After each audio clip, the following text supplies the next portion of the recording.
पूज्य गुरुजन वृंद उपस्थित मोर छोट बड़ भाई भौणी मैंने सहपाठीगण एवं ग्रामवासी वृंद आज वितर्क सभा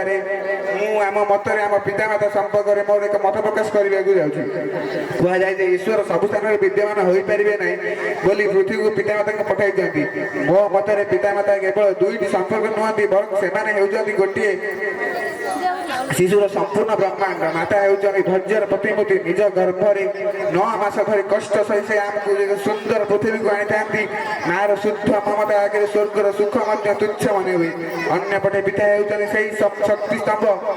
जे परिवार समस्त बजू निज कांधे बोई नि बापा शासन बाहर कठोर जना पड़े विद्यालय थाए संतान भविष्य अपार चिंता विद्यालय जा पूर्व माता पिता पाखर कथा कहवा चलिया शिखी था से संस्कार और नैतिकता शिखाई जड़े भल मनुष्य भाव में गढ़ी तोलती दुनिया सब संपर्क में किसी ना किसी स्वार्थ थी किंतु माता पिता प्रेम संपूर्ण निश्वास पर आमर गोटे हस से निजर सबू सुख को बलिदान दे था परिशेष में मुझे कही जाऊँगी पितामाता होती जीवंत ठाकुर से केवल गोटे दिन फादर्स डे मदर्स डे सम्मान न दे प्रतिदिन देवा उचित आशीर्वाद ही आम जीवन सबुठ बड़ संपत्ति एति धन्यवाद।